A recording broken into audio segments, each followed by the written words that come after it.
And with travel restrictions now being eased, but coronavirus cases surging, many people once again seeking out COVID-19 testing. But some have told us they're struggling to find a place to get tested, especially one without a long wait. KREM 2's Ian Smay joining us live from the newsroom tonight with what a local health leaders are saying is behind the testing struggles. Ian?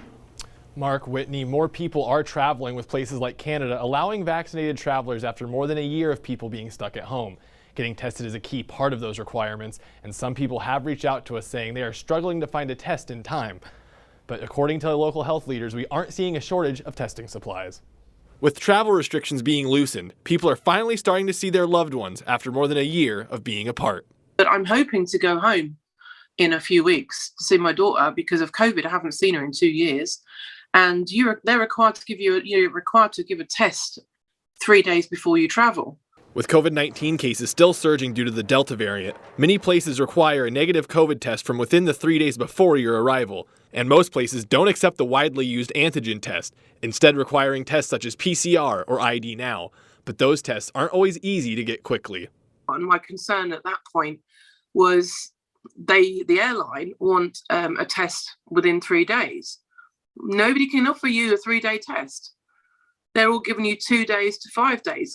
That's no good when you've paid $2,000 for an airport ticket and you're sat there waiting to go.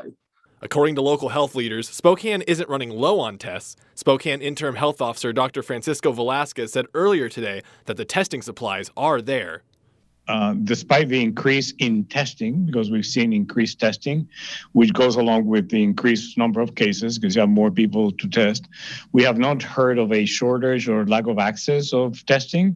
Velasquez did say that providers may have made changes to how much testing they do and when and where they do it. Kaiser Permanente told us today that they had previously reduced testing hours, but due to the surge, returned to full-day testing Monday through Saturday this week. That's only available for Kaiser Permanente members and requires a doctor's order. Providence told us they haven't made changes to COVID-19 testing and that those with symptoms can go to an urgent care to get tested. They said those results come back in 3 to 5 days, outside of the window needed for most travel. Earlier today, Providence's website listed no online reservations available for its Spokane Valley urgent care, and at one point, the walk-in wait time was estimated at about 250 minutes, or more than 4 hours. MultiCare's website says that to get a COVID-19 test at one of its Indigo urgent care sites, you need to have symptoms or an exposure, and those tests are ordered through an in-person visit. As of this afternoon, none of the Spokane locations listed appointments for today, but some did for tomorrow. Chaz says on its website that any community member can get general testing, but to get a rapid test, you have to have an appointment with a provider. Other options include pharmacies, but they don't seem to be any easier to nail down. Earlier today, Walgreens only listed 2 locations locally with PCR test appointments available for today, one in Millwood and one in Coeur d'Alene. And when it comes to the rapid test accepted for travel, only the Millwood location had appointments. According to the Spokane Regional Health District, some testing locations offer walk-ins, but that isn't always easy either. Or you can just walk in and wait. And I said, well, what's the wait time? And one of them said it could be 2.5 hours. And I'm thinking, I'm sat here with could be COVID symptoms, and they want me to wait in a waiting room for 2 hours. It's just nuts.